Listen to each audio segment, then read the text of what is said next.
오늘 우리가 함께 나누게 말씀은 하나님께서 택한 사람이라고 하는 언약 선포하려고 합니다. 이사야 42장 1절로 9절의 말씀입니다. 하나님께서 오늘 우리에게요 새로운 주의를 주셨습니다. 은혜의 주의를 주셨습니다. 행복의 주의를 주셨습니다. 지금까지 받았던 은혜보다 더 전무후무한 은혜를 받는 주의를 허락하셨습니다. 하나님의 자녀, 빛의 자녀, 그리스도를 살아가는 모든 그리스도인들은 선교사든 전도자, 목회자 모두가 성령의 충만과 근능을 받는 주일이 되시기를 주 예수 그리스도 이름으로 축복합니다. 하나님께서는요 하나님의 백성을 구원하십니다.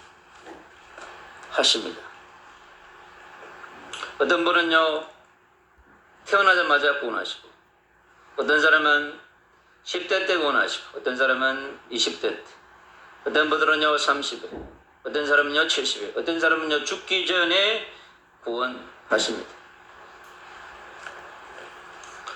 구원은 빨리 받을수록 좋습니다. 왜냐하면 그리 하늘에 우리가 많은 상급을 쌓을 수 있기 때문에 그렇습니다. 그리고 하나님께서는요 하나님의 백성을 반드시 붙들어 주십니다. 이 땅에 살아가는 100년 인생 동안 살아가는 모든 인생이요 왜 주님이 붙들어줘야 합니까? 늘 흔들흔들합니다.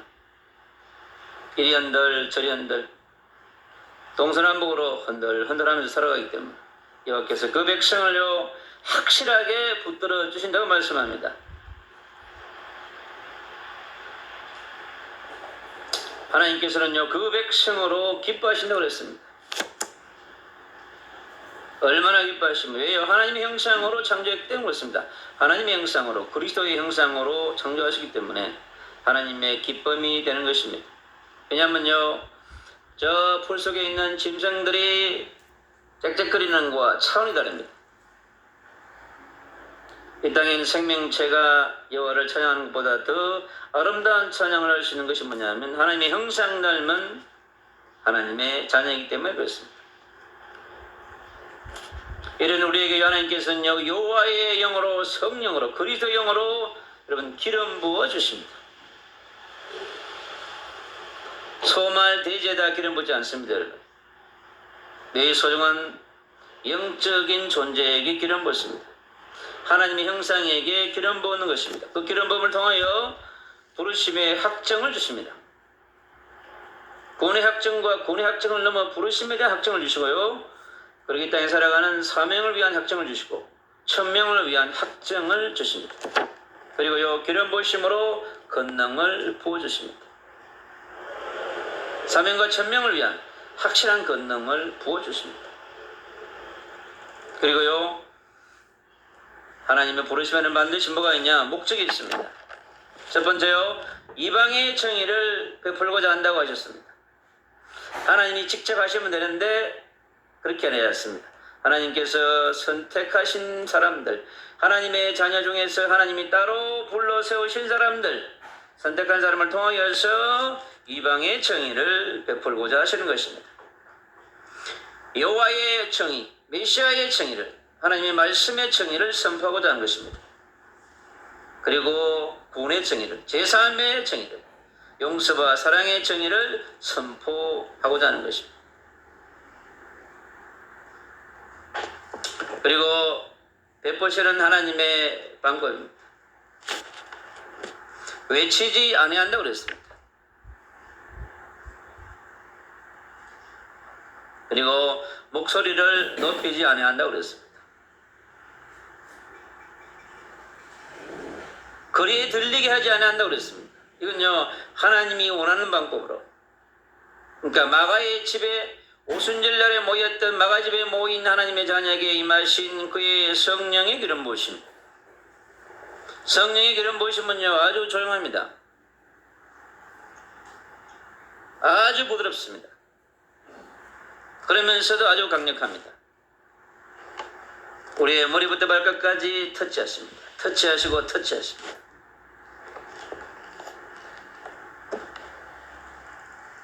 인간들의 소리는요 시끄럽습니다. 근데 성령의 기름 부음은 다릅니다. 진실로 정의를 실현한다고 말씀하셨습니다. 어떻게 해요? 상한 갈대를 꺾지 아니한다고 말씀하셨습니다.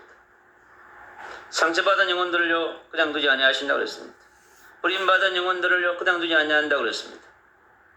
237 나라의 1만 7천 종족 가운데 저 7천 미주도 종족 가운데 북한 대륙, 일본 대륙, 중국 대륙, 저 인도 대륙 57개 무슬림 국가들, 미전도 종족 국가의 저 아프리카 대륙에요 섬들 속에 얼마나 많은 영혼들이요 상한 갈대처럼 꺾어져 있습니다. 여러분,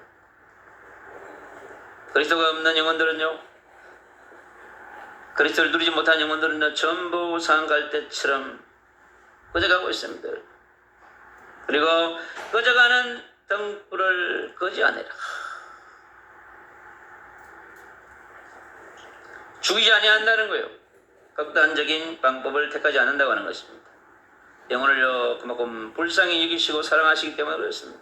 상한 갈대를 우리는 찾아야 합니다. 꺼져가는 등불을 찾는 것이 이 세의 전도자, 목회자들이 해야 될 중요한 일인 것입니다.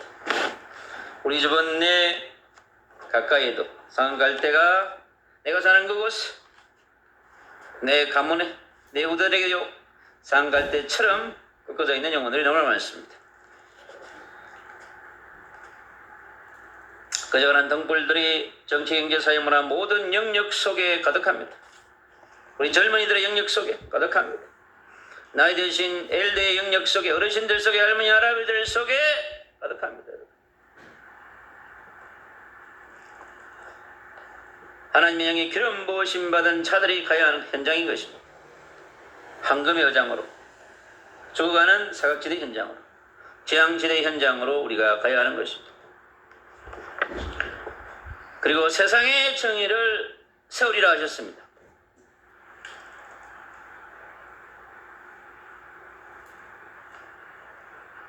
그래서 세하지 아니하시고 세하도록 두지 않는다고 말씀합니다. 낙담하지 아니한다고 그랬습니다.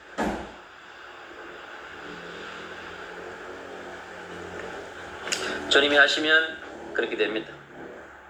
그리고 섬들이 그 교훈을 악망하리라고 그랬습니다. 이방의 왕들이, 이방의 통치자들이, 이방의 영혼들 그 교훈을 악망하리라.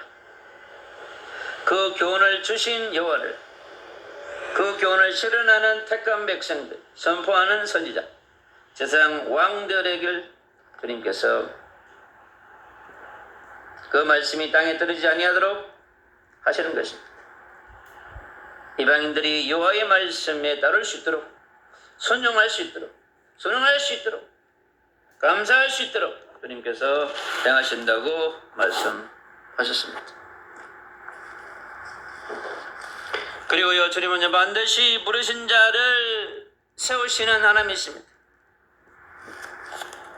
여호와께서 부르신 자를 의로 칭한다고 그랬어요. 24년 동안 훈련받았던 아브라함에게 의를 칭하시고 그를 의인으로 칭하시며 그를 친구로 삼으셨습니다.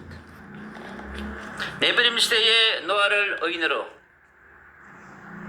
완전한 자로, 하나님과 동행하는 자로 그를 의로 칭하셨습니다. 그렇습니다. 반드시 부르신 자에게 하나님은 그를 세우시기 위하여 반드시 행함이 있습니다. 연단의 과정이 있고 훈련의 과정이 있고 광야의 과정이 있고 절대 광야가 있습니다. 여러분, 십자가를 통과하게 하시고 반드시 십자가가 빛날 수 있도록 주님이 하십니다. 부활이 없는 십자가는 무능합니다. 십자가 없는 부활은 또 불완전합니다. 그래서 십자가와 부활은 동률의 양면과 같고 원팀인 것입니다. 하나인 것입니다. 함께 가야 하는 것입니다. 아브라함처럼 노아처럼. 그리고 부르신 자의 손을 반드시 잡아주십니다. 오른손도 잡아주시고 왼손도 잡아주십니다. 양손 다 잡아주십니다. 왜? 우리가 불완전하기 때문에 그렇습니다. 그리고 우리를 보호하시고 책임지십니다. 100년 인생 동안요, 아브라함 75세 불러가지고 175세까지 주님 보호하시고 책임지셨습니다. 어디로 가든지 승리하게 하셨습니다. 도망자가 된 모세, 광야에 40년 동안 쓸모없이 된 80년의 노인을 불러셔가지고 나머지에 세우셨어. 바로 앞에 세우시고요, 이스라엘 백성 앞에 세우셨습니다. 하나님 반드시 세우신 자를 책임지십니다. 스님요 바울을 불렀습니다. 다메섹에서 그를 꺾었어요. 그를 세우셨습니다. 내가 너를 이스라엘과 임금들과 이방인을 위한 택한 그릇이라. 이것도 너가 수많은 고난을 감당해야 될 거라 말씀했습니다. 반드시 십자가와 영광은 함께 가게 되어 있습니다. 그를 보호하시고 책임지었습니다.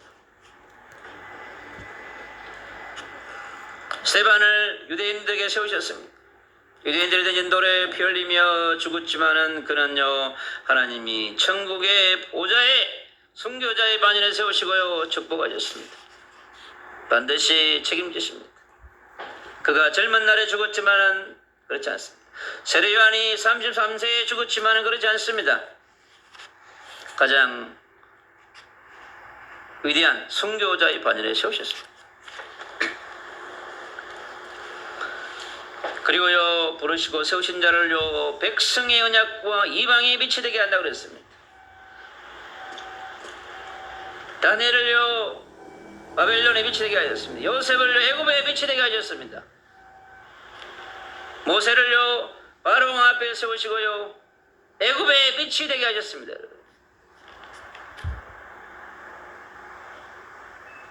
바울을 부르시고요, 이스라엘의 빛으로, 예루살렘과 유대의 빛으로,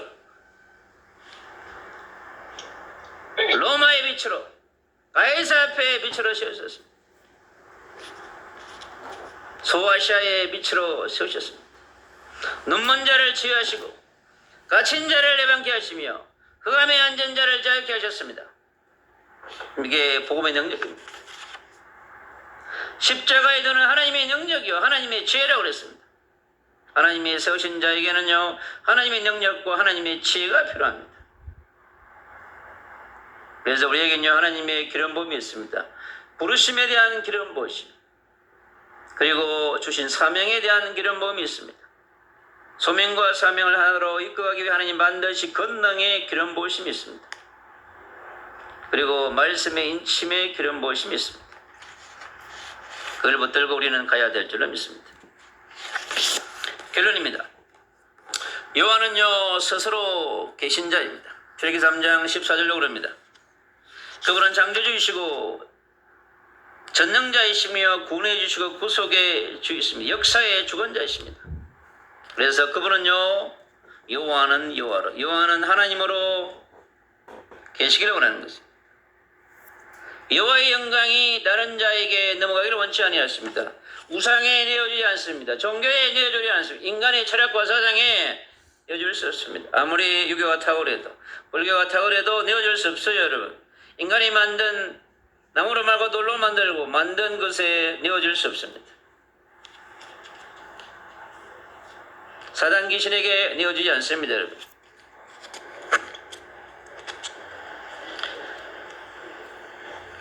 그리고 찬성을 우상하게 주지 않겠다고 그랬습니다. 우리는요, 그래서 새 노래를 부르는 것입니다. 구원받은 자는요, 하나님 앞에 새로운 노래로 하나님 앞에 찬양하게 되어 있습니다. 세상의 노래 별로 좋아하지 않습니다. 왜요?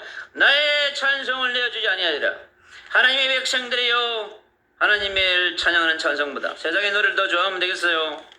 그는 내어주게 되는 것입니다, 여러분. 그리고 약속한 예언을 성취해 오셨습니다. 모세에게 약속하신 약속의 말씀, 창세기에 아브라함에게, 신명기에 이스라엘 백성에게 주셨던, 레위기에 주셨던, 신명기에 주셨던 모든 언약 예언들 성취하셨습니다.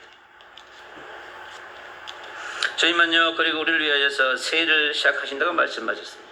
지금까지 해왔던 그 일보다 더 새로운 일들을 행하십니다.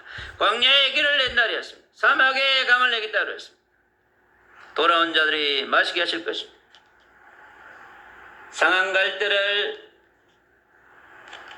꺾지 아니하시고 꺼져가는 등불을 끄지 아니하시고 우리가 빛의 망대를 세우고 라이트홈을 세우고 라이트하우스를 세우고 라이트하는 교회를 세우고 빛을 비추는 교회를 우리가 저 100만 도시의 가정마다 도시마다 마을마다 소유할 줄로 믿습니다. 주님은 세를 향하실 것입니다. 마가의 집에 모인 120명의 남은 자들을 통해 주님 세를 향하셨습니다. 사도행전 3장에 안전병이를 이렇게 세우시고 초대교회의 놀라운 봉운동의 역사를 이루었습니다. 스데반의 한란을 통해 흩어진 자들이 모여서 안디옥의 교회를 세우시고 안디옥에 빛이 되셨습니다. 소아시아의 빛을 비추는 빛의 라이트하우스를 세우셨습니다. 빛의 교회를 세우셨습니다.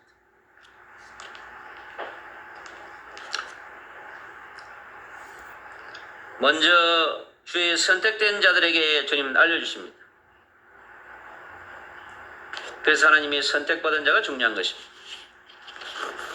이 시대의 남은 자로, 순례자로, 복음 전하는 전도자로, 목회자로, 선교사로, 빛의 대사로, 빛의 군대로 전진하는 어둠이 가득한 이 땅 가운데 이방의 빛이 되시기를, 가정 가문의 빛이 되시며 아직도 돌아오지 않는 외인들에게 이방인의 빛이 되는 다음 세대의 빛이 되며 어르신들의 빛이 되고 민족의 빛이 되며 열방의 빛이 되고 세계 열방의 빛이 되며 땅끝까지 빛이 되는 놀라운 축복을 누리시기를 주 예수의 그리스도 이름으로 축복합니다.